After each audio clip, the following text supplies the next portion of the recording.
C'est un vendredi 13 qui a été choisi pour inaugurer cette nouvelle station d'épuration de Bonne-Terrasse. Le soleil était de la partie, une visite guidée a été organisée et après le traditionnel coupage de ruban, Monsieur le maire a dit sa satisfaction de voir cet ouvrage opérationnel.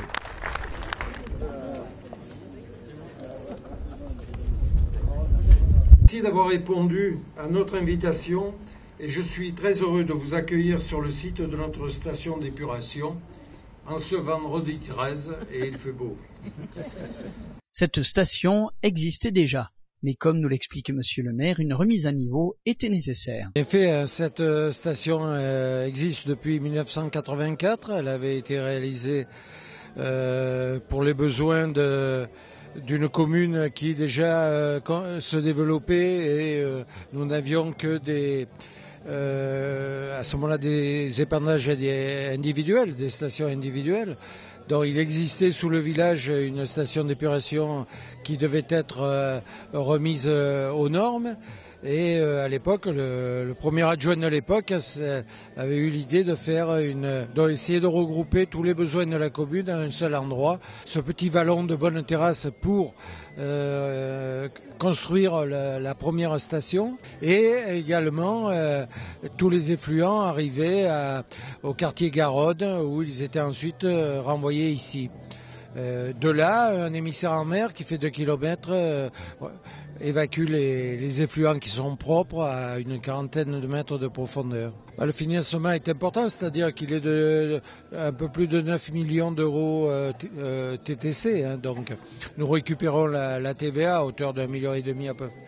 Ce qu'on peut regretter, c'est que aujourd'hui nous ne pouvons obtenir des subventions conséquentes. Donc nous avons été subventionnés à 14%. Et c'est donc les usagers qui contribueront à partir d'une surtaxe d'assainissement qui est déjà en place, qui n'augmentera pas par rapport à ce qu'ils payent aujourd'hui. Et nous allons nous retrouver à peu près au même niveau que nos communes voisines pour ce qui est du traitement des eaux usées. C'est pas le budget communal qui le paye, c'est un budget annexe, le budget d'assainissement. Et ce sont les usagers, ceux qui sont branchés au réseau d'assainissement, qui payent. Exactement, les normes ont beaucoup évolué, les normes européennes. Et donc le préfet du Var nous avait imposé de la mettre aux normes. Ça a été le cas de beaucoup de communes, en disant si vous ne mettez pas votre station d'épuration aux normes, vous n'aurez plus de permis de construire sur la commune, déjà. Et nous avions quand même une opération en cours pour lesquels je m'étais engagé à ce que la station soit en place, c'était l'opération des Combes Geoffrey, où nous avons 106 logements à mettre à disposition des rabbins tuélois. Donc il fallait que la station soit opérationnelle à ce moment-là. Et ça a été le cas, on a respecté nos engagements, donc je suis très heureux. C'est au tour de l'adjoint aux travaux de nous expliquer le fonctionnement de cette station. Absolument.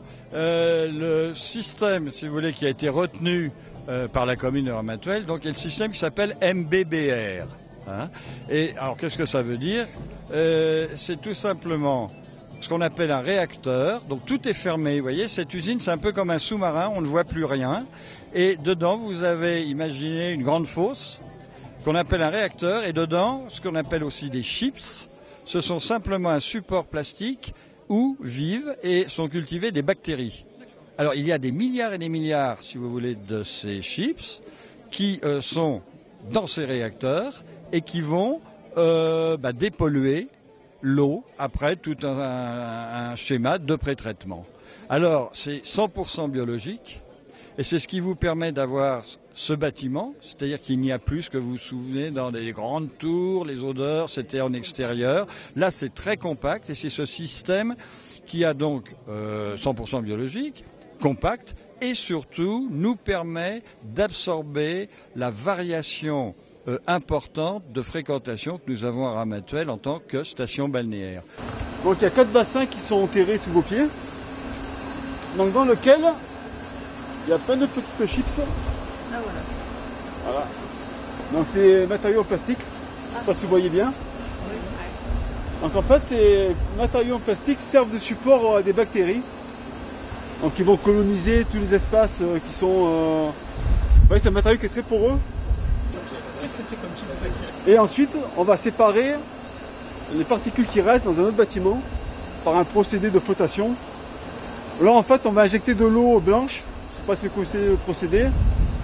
C'est qu'en fait on envoie de l'eau qui contient de l'air sous pression. Donc ça fait de l'eau de couleur blanche qui en fait contient de l'air dissous. Donc en fait on va séparer les bouts de l'eau.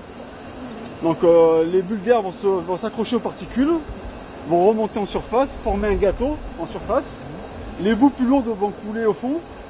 Et entre les deux va se trouver une partie d'eau claire qui va se... Autre particularité, il n'y a aucune mauvaise odeur. Et effectivement. Et vous ne pouvez plus en avoir dans le sens où le bâtiment que vous voyez, vous pouvez faire une analogie avec un sous-marin ou un avion. Si vous rentrez dedans, c'est pour ça que d'ailleurs que vous ne pouvez pas visiter l'intérieur, ce serait un petit peu embêtant. Nous sommes en dépressurisation, c'est-à-dire que dedans est insufflé de l'air et vous avez aussi des conduits qui vont aspirer l'air.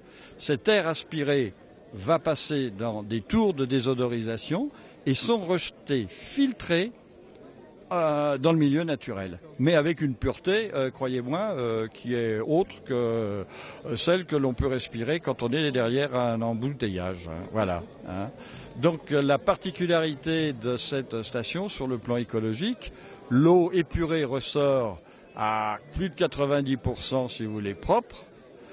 L'air est totalement, d'ailleurs vous le sentez, il n'y a plus aucune odeur. Hein, et les bouts qui sont ensuite qui restent, hein, c'est la sortie, le résiduel donc des bouts, sont déshydratés.